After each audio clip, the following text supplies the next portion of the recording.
Well, look at who's back. How about that? I get to welcome my friend, Alexis Fitzgerald, and Ash back to the Butler Buzz. It's been a couple years, so we're glad you're here. Happy to be back. Thank you for having us.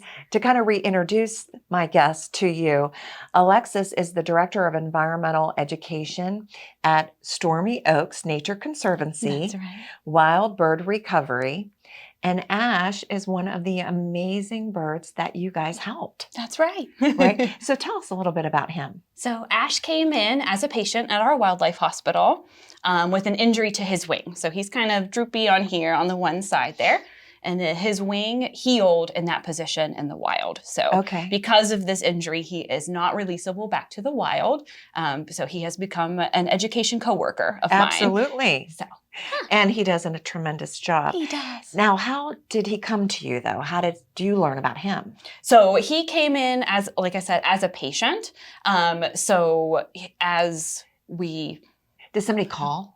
Yeah, you received a phone call and said, we we think there might be somebody that needs your help. Yes. And then you've been able to help him. That's right. And that is amazing. And you know, one of the reasons why we wanted to have you on is this kind of work you've been doing for 25 years. That's right. Yes. Yeah. So Beth started this back in what, 2000? In 2000, that's right. So this is our 25th year, our 25th anniversary of Wildbird Recovery. And how did she get inspired to start? Yeah, that's a great question. So she one day found a nest of barn swallows that needed help, and it kind of sent her on her journey to realize that there's not a lot of wildlife rehabilitators in the area. We are actually the only wildlife rehabilitation facility in Butler County. Now that we have been founded. But she realized that there weren't a lot of places in the area that could take them. So she decided to get her licenses and with the federal and the state government to make sure she could rehabilitate wild birds. So what kind of birds do you specialize in or do you see as patients? Yes, of course. So we take care of songbirds and birds of prey as patients. So that is anything from robins or blue jays, and our founder's favorite bird are chimney swifts. So she takes care of a lot of those. And then we also do birds of prey like hawks, owls, and vultures and those kind of things. So on average, how many patients would you say you might see in a year? We see over 300 patients typically during the year. So. And then you're able to release most of them back into the wild? Yeah. We're able to get them going. So these guys are not pets. They are wild animals, you know. They belong out in the wild. So we fix them up and put them back out into the wild. So. Well, wonderful work. Thank you. And I would imagine that there's, you know, in order to do that work, to have, you know, to treat 300 patients, right, birds during the year, there must be a pretty great team of volunteers. Yeah. So we have an awesome group of volunteers that help us with feeding and cleaning and all that kind of stuff. And then I have some volunteers that help with educational programs and things like that too. So we're very grateful for each and every one of them. Which, thinking about the time of the year, you were probably very busy with your summer programs, right? Yes, indeed. So we just wrapped up our summer camp programs. We did 5 weeks of summer camp in 2025. Wow. So it was a busy summer. And are you still seeing like little ones all the way through high schoolers? Yes, that's right. So some of our youngest were 3 years old this year and all the way up through 12. So I would think that those fill up pretty quickly. They do. So we open our registration in January and they fill up usually pretty soon after that. So that's why I wanted to say that. I wanted to make sure our audience knew if they have children that would like to go to summer camp next year. Yes. You want to contact them in January of 2026. That's right. Right, for summer programs. Indeed. And I know that you offer educational programs even throughout the course of the year. That's correct. And for like homeschool students. Yeah. So we have homeschool classes. We do after-school programs, sometimes in schools or on our facility at our campus at Stormy Oaks Nature Conservancy. And then we also, we're starting a teen program this year, Conservation Club for kids. So it'll be a lot of fun. And now we do have a very special event. Yes. You know, that's a great fundraiser to help support this amazing work that you guys are doing.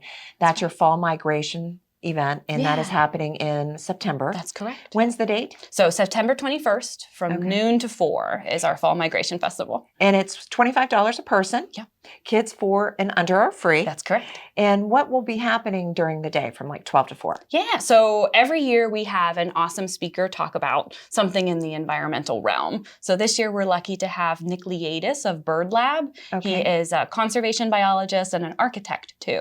So wow. He's kind of incorporated those loves into the conservation of birds and the ecology of how we all kind of have to work together, you know, Right. to make it all work. So you have a guest speaker. Yes. And people could go like on tours to actually see like the property, Yeah, right? yeah, The campus. Absolutely. So we'll have some of our education ambassadors out on the glove. You'll get to see some of our residents that don't go out on the glove. We also have student, like a play space for kids to hang out in and play. So lots of good stuff. All right. So 12 to 4. Mention the date one more time, please. September 21st. Now, tickets are available. They could contact you and buy their $25 ticket now. That's right. Wildbirdrecovery.org. Tickets will also be available the day of the event. That's right. Are there sponsorship opportunities? There are.